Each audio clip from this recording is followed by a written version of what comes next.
On speed sweep, we will reach at the point of attack. So if you're looking at the halfback, he's got to reach the first guy outside. If you get two people outside, he's still reaching the nearest threat. Okay. You got the tight end, same thing, reach. All right, now with the play side tackle, he's going to reach. Okay, anybody in that gap. Now the guard is pulling. He's pulling and running the alley.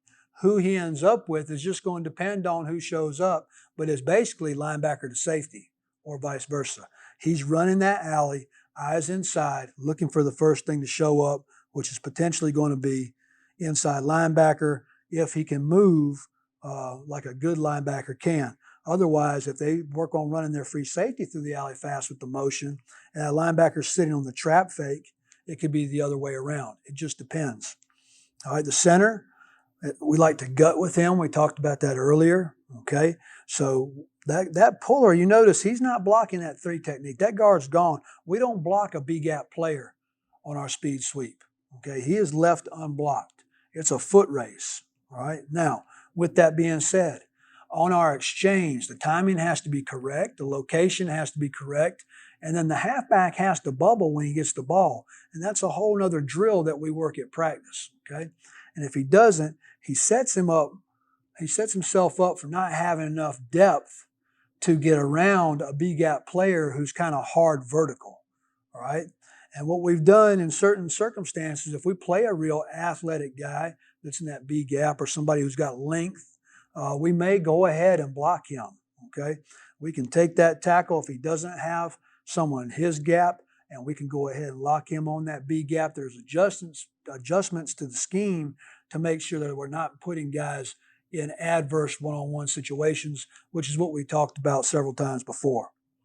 All right, we like gutting with the center in this situation, so he's going to be on away. We're going to take that guard and run him through on the gut, and all he's doing is trying to outrun a backside backer and get him cut off or get to safety or get across the formation to anything downfield. All right, tackle or tight end, anybody who's backside, they're going to cut off, and a receiver would be on a touchdown block just like any other running play. Okay? So, key coaching point, fullback is behind the quarterback. He's running trap or gut, basically. He's running, exchange, get through the clear, get downfield, find the free safety. That's his job. All right, we want to hold the linebacker with that fake. All right, quarterback's technique.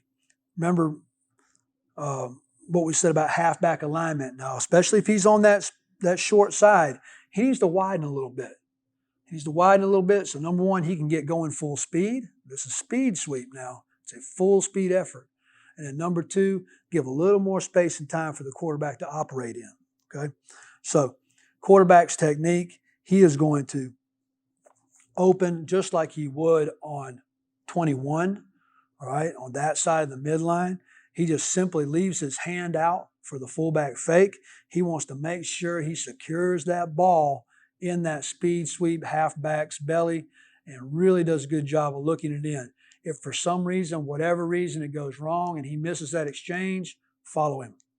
Follow him. Try to get where he's going and use him as a lead blocker. That's the coaching point, just like it would be on midline or veer. If I miss that read and don't do it right, follow him.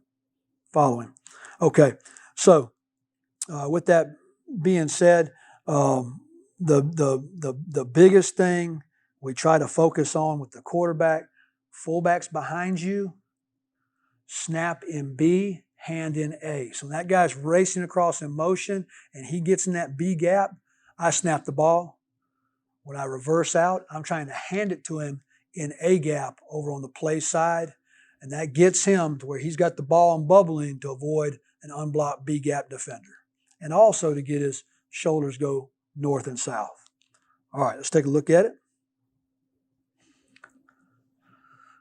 Jet for us is going to the left, so we're going to the tight end wing side. Let's check the halfback's alignment, pretty good.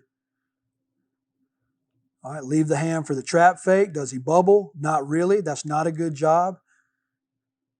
Okay, we have to improve on that. The guard's running. He's doing the best he can. And if this guy really stretches and widens, which is fine, we're going to kick him and try to run him to the sideline. Guard's up inside. And the halfback, if he would bubble, would get his shoulders going vertical and be in great relationship to the guard. All right, so right now they're not doing a very good job. But we get a key block at the point of attack, and he's fast, and so we wind up with a good run on that play.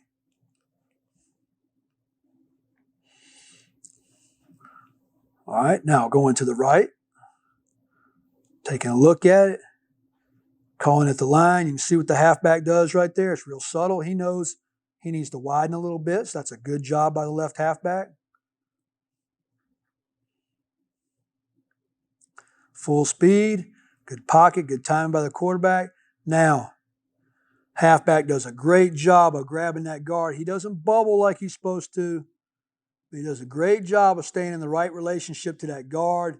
As soon as he gets vertical, he leaves him, and that's an excellent job of running that play apart from not bubbling and getting my shoulders vertical. I'm running that tackling drill angle that we talked about. Okay? Got a receiver on the backside working his behind off, and that's what we like to see. Is he correct? No. He's supposed to be trying to get across the formation, but he's giving great effort, and he's trying to be a factor in case that thing cuts back. All right, halfback probably just a little bit too slow getting there. He has widened.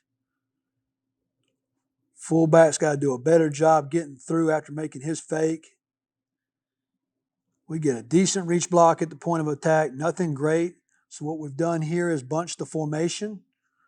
All right, but they still kind of left one outside, almost two outside. So they made a good adjustment to it.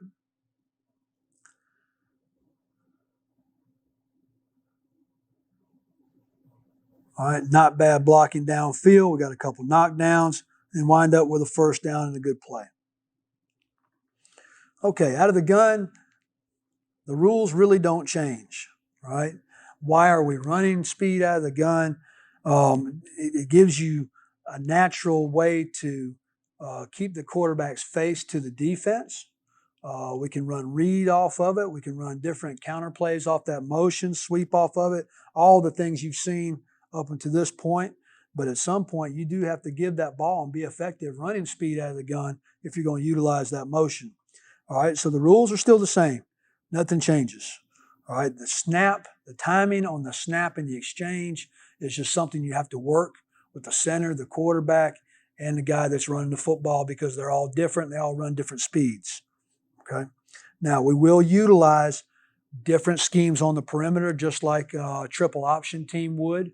Remember, what we're trying to do is we're not trying to be a zone or reach team. We're trying to find ways to create angles so our guys can block down and kick out. So you'll see us run arc crack, which is just like a triple option arc crack perimeter blocking scheme. You'll see us run double crack, which now brings both halfback and receiver down inside, and we'll put the fullback as the kick guy out there on number one. And we can run a scheme called alley. And that's for people who have a very aggressive free safety. When he sees it and he starts spinning down, and he's the one you have to account for when you're running speed sweep, we'll take a player and designate him to the alley and take care of the free safety with him. And just like double crack, we'll take the fullback and put him out on the perimeter on number one. All right, so let's take a look at those. All right, we're just reaching it. Speed right means reach right.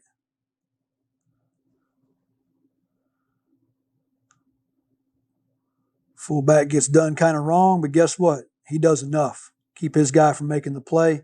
We get a really good gain out of the play and a personal foul. All right, here's arc crack. Okay, why? What's the purpose? Why are we running arc crack? All right, this guy right here is who we think is a factor on this play. He's going to show up first. All right, so we got to make sure we get him taken care of. We've got a little space to operate with him. We've got space to operate with him. So we want to get him pinned right now and get everybody going outside. When we arc crack it, fullback's rule stays the same. He's still running the alley. He's still linebacker to safety.